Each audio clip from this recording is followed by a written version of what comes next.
Hello बच्चों, आप सब कैसे हैं। आज हम लोग इलेक्ट्रोस्टैटिक के लेक्चर नंबर 13 के बारे में बात करेंगे, जिसमें हम लोग एप्लीकेशन ऑफ गॉस लॉ के बारे में अभी तक पढ़ रहे थे।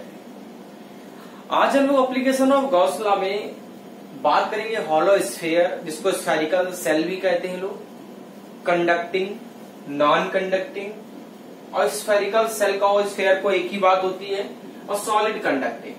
ये तीनों डेरिवेशन एक साथ हैं, एक ही जैसे हैं, तीनों का मतलब एक ही है। हॉलो कंडक्टिंग हो तो हॉलो बेस खोखला, आप जानते हैं अंदर चार्ज नहीं हो सकता।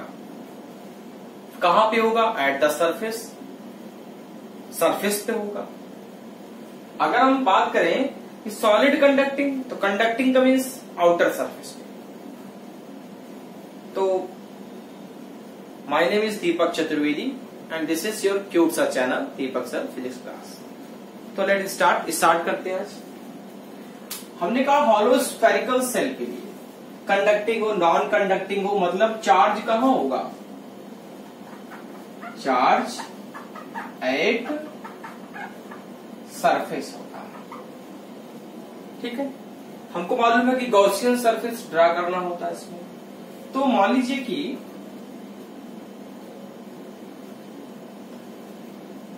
ये रेडियस आर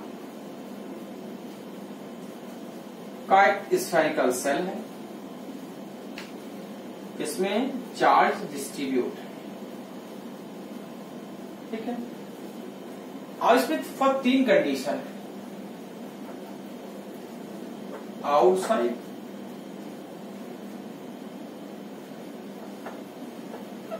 एट सरफेस और थर्ड, ये तीन पॉइंट पढ़ेंगे। बोर्ड के लिए मोस्ट इंपॉर्टेंट टॉपिक है, बोर्ड में बहुत पूछा जाता है। तो हमने देखा कि एक हॉलो स्फेरिकल सेल है, इसके सरफेस पे चार्ज है, इसकी रेडियस क्या है? आर है। हमको आउटर, पहले हम आउटसाइड की बात करते हैं। तो आउटसाइड में कुछ रेडियस मान लिया आप, क्या मान लिया? एक्स है। x is greater than r, x क्या है? r से बड़ा है। तो ये गॉसियन सरफेस बनाएगा। ठीक, ये गॉसियन सरफेस बना दिया इसने। कितनी डिस्टेंस पे? x डिस्टेंस पे। ये area, area vector perpendicular outward, positively field भी ऐसे ही है, कहीं पर भी आप ले लीजिए, यहां पे आएगा तो एरिया वेक्टर परपेंडिकुलर आउटवर्ड, ऐसे ही। ठीक है, तो अगर हम बात करें यहां पर कि फ्लक्स कितना है, तो आउटसाइड में हमने कहा it create a Gaussian surface. क्या क्रिएट करेगा? इट क्रिएट अ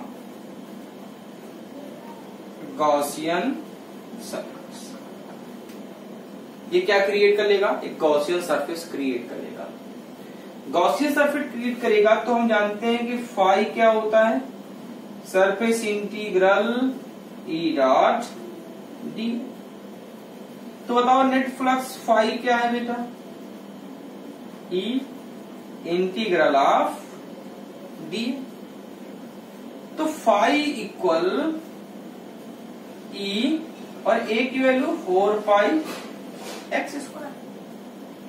ई की वैल्यू क्या हो गई? 4 पाई एक्स स्क्वायर। अब यहां पर एक बात समझने वाली हो गई कि फाई क्या है।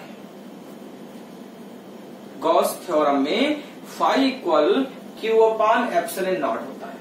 ठीक है, गॉस थ्योरम में फाई की वैल्यू क्या होती है? Q upon epsilon not. Charge surface पे है तो charge per unit area sigma क्या होगा? क्यू बाई ए होगा। जहां पर चार्ज इनसाइड डिस्ट्रीब्यूट होता है वहां पर होल वॉल्यूम की बात करते हैं, और जहां पर एट द सरफेस होता है वहां पर हम लोग एरिया की बात करते हैं। ठीक है, तो सिग्मा इक्वल क्यू अपान ए, तो क्यू की वैल्यू बताइए क्या मिली? सिग्मा इंटू ए। मतलब फाई की वैल्यू क्या आई? Sigma into A upon epsilon. ठीक है, sigma into A upon epsilon naught. तो फाई की वैल्यू क्या मिली, sigma into A upon epsilon not equal क्या हो जाएगा, E into 4 pi X square. ठीक, तो सिग्मा इंटू ए, बताइए ए की वैल्यू क्या है, आउटसाइड की बात कर रहे हैं लेकिन सरफेस तो ये है ना, तो कितना बेटा 4 पाई आर स्क्वायर अपॉन में epsilon not equal E into 4 pi X square. 4 pi cancel हो गया, तो equal sigma R square upon में क्या आया बेटा, epsilon not X square. E की वैल्यू क्या मिली, सिग्मा आर स्क्वायर अपॉन में एप्सिलॉन नॉट एक्स स्क्वायर। यहां पर देखो ये तो रेडियस थी सेल की, E proportional 1 upon X square. मतलब यहां पर जैसे जैसे पॉइंट को आप दूर लेंगे, गॉसियन सरफेस बड़ा करते जाएंगे, इलेक्ट्रिक फील्ड की इंटेंसिटी डिक्रीज होती चली जाएगी। ठीक है, लेकिन अगर हम यहां पर एक बात आपसे कहें कि एट द सरफेस, मान लो सेकेंड पॉइंट हमारा है eight the surface, second point पे बात करें एट द सरफेस, अगर हम सिर्फ सरफेस की बात करते हैं तो आप खुद सोचो कि E की वैल्यू सरफेस पे आएगी तो बेटा R किसके इक्वल मानोगे, X के मानोगे, तो ये पोर्शन कैंसिल हो जाएगा, तो E इक्वल सिग्मा अपान एप्सिलॉन। E की वैल्यू क्या हो जाएगी, सिग्मा अपान एप्सिलॉन। मतलब हाईएस्ट इंटेंसिटी कहां पे है, कहां पे है, एट द सरफेस पे, सरफेस पे सबसे ज्यादा है। दूसरी बात, अगर हम थोड़ा सी बात को सोचें कि सारा चार्ज एक ही जगह कलेक्ट हो जाए, ये पॉइंट दूर हो जाए, तो दूर के लिए ये पॉइंट चार्ज फील होगा। अगर x की डिस्टेंस गॉसियन सरफेस बड़ा कर दिया जाए तो ये हमको दूर से कैसा फील होगा, पॉइंट चार्ज की तरीके फील होगा कि एक छोटा सा गोला है। अगर पॉइंट चार्ज की तरीके फील होगा तो सिचुएशन क्या होगी हमारी, मान लो कि अगर पॉइंट चार्ज की तरीके फील होता है तो कैसे, इसको रफ कर दे रहे हैं,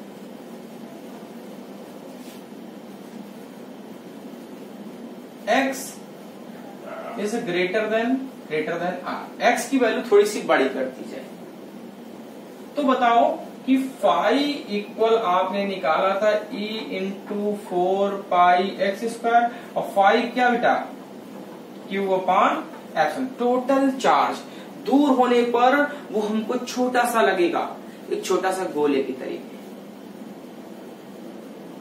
कुछ इमेजिन आया, कुछ फील हो रहा है कि x की वैल्यू r से बड़ी कर दी जाए तो जो अभी तक चीज आपको बड़ी लग रही थी वो दूर जाने पर जैसे गए तो छोटी हो गई, ऐसा लगा कि चार्ज एक ही जगह पे है। तो बताओ कि E into 4 pi X square, तो बताओ E की वैल्यू क्या मिली, 1 अपान 4 पाई एप्सिलॉन नॉट और Q अपान एक्स स्क्वायर। ये हो गई E की वैल्यू। कैसा, it seems as a point charge, किसकी तरीके फील होगा, पॉइंट चार्ज की तरह फील होगा। इतनी बात समझ में आई, ये आउटसाइड का है और ये एट द सरफेस का है। तो अगर हम सोचें यहां पर कि x किसके इक्वल है, एट द सरफेस की बात करें तो हम एट द सरफेस, अगर इसी सेकंड पॉइंट की बात कर रहे हैं एट द सरफेस, तो x बताओ किसके इक्वल है, r के इक्वल है, तो बताओ E की वैल्यू क्या मिल जाएगी, 1 अपान 4 पाई एप्सिलॉन नॉट और Q अपान r स्क्वायर। क्या हो जाएगा x की जगह, r हो जाएगा। ठीक है, इसको रफ कर दें। थर्ड पॉइंट चलो बात करते हैं। हमने कहा इनसाइड, अगर मान लो वो पॉइंट अंदर की तरफ है तो क्या करेंगे, तो उसको भी हम करके देख लेते हैं कि इनसाइड पॉइंट है तो क्या होगा। फिगर को थोड़ा सा बड़ा कर देते हैं, ठीक है।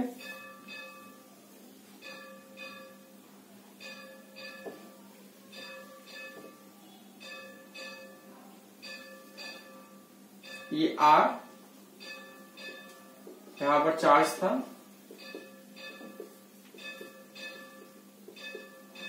ठीक है, अंदर की तरफ आ गए।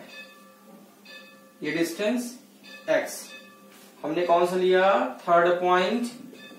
इनसाइड में क्या कहा, x is less than r, x r से छोटा है।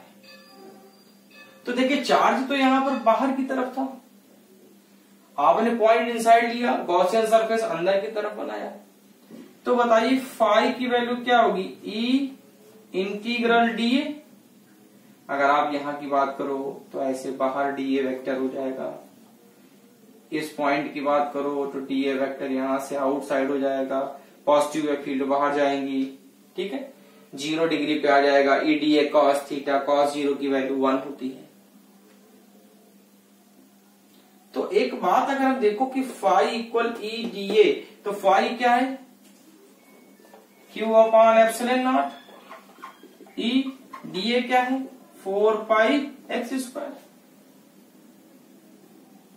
अब Q क्या इनसाइड, हमारा जो गॉस लॉ कहता है वहां पर Q इनसाइड होना चाहिए।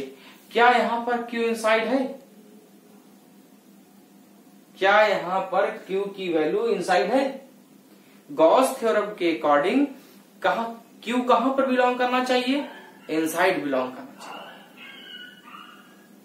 लेकिन यहां पर Q की वैल्यू इनसाइड नहीं है। इसका मतलब टोटल चार्ज क्या है, Q इनसाइड क्या है, 0 है, तो E क्या होगा, 0 होगी।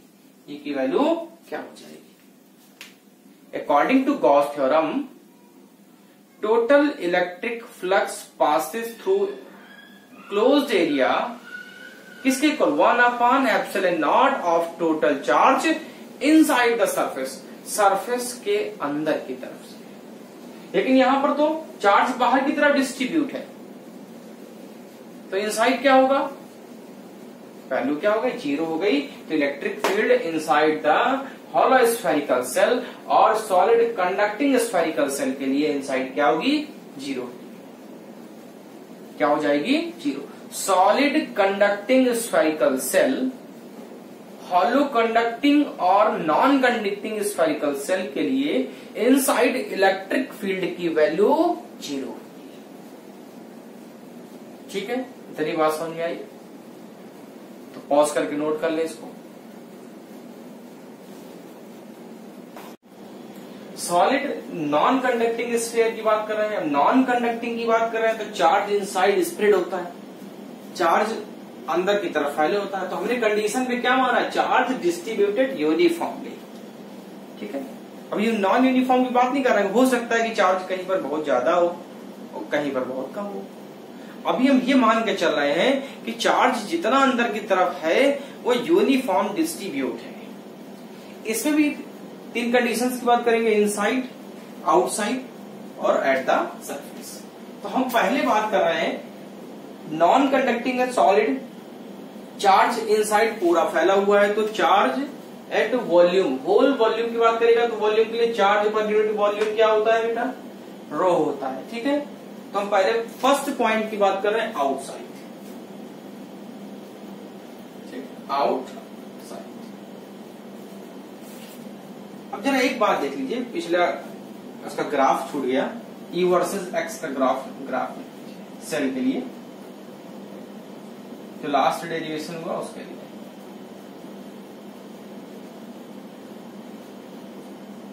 ठीक है,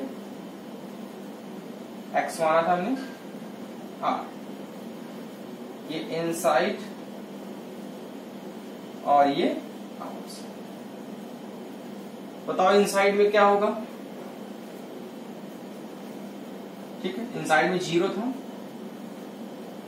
इनसाइड में वैल्यू क्या आई थी आपकी, 0, E की वैल्यू क्या आई थी, 0, और सबसे मैक्सिमम कहां थी, सरफेस पे। फिर क्या था, फिर क्या था ई प्रोपोर्शनल 1/x²। जैसे जैसे दूर जा रहे थे घट रही थी, तो सरफेस पे मैक्सिमम, ठीक, सरफेस पे क्या थी मैक्सिमम थी, और उसके बाद सरफेस से जैसे जैसे दूर जा रहे थे तो वैल्यू घट रही थी। इनसाइड क्या थी 0 थी, ठीक है। लास्ट डेरिवेशन का फिगर छूट गया था, उसको नोट कर लें, पॉज करके नोट कर लें।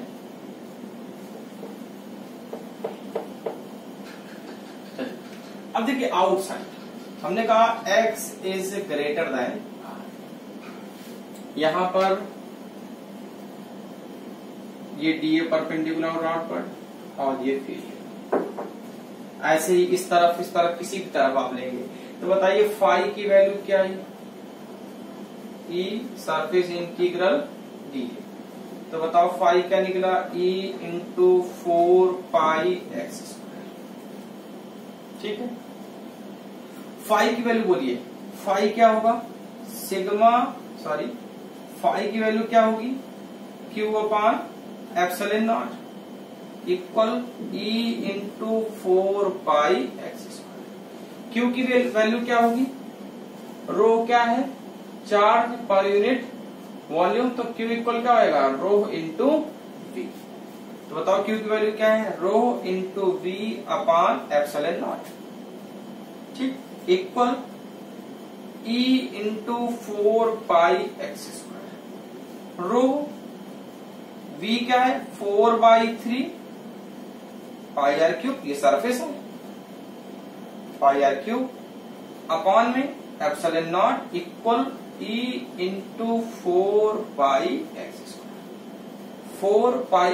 4π कैंसिल, बताओ e की वैल्यू क्या मिली, e की वैल्यू क्या मिली रो r³ अपॉन में 3ε0 x²। बताओ इस e की वैल्यू क्या मिल रही है रो r³ अपॉन 3ε x², मतलब e प्रोपोर्शनल है 1/x², ठीक है, e प्रोपोर्शनल है 1/x²। अब थोड़ी सी अगर बात कहें कि मान लो एट द सरफेस कहते हैं, एट द सरफेस, अगर एट द सरफेस है तो x किसके इक्वल होना चाहिए r के, तो e की वैल्यू बताइए कितनी मिलेगी रो r³ अपॉन 3ε0 r²। तो e की वैल्यू क्या है बेटा रो r, ये कैंसिल अपॉन में 3ε0, बताओ रो r अपॉन 3ε0, ठीक, एट द सरफेस, ये सरफेस की बात करें। अगर हम थर्ड सिचुएशन बनाए और थर्ड सिचुएशन में कहें इनर सरफेस, तो फिगर जरा देखना, ये r था,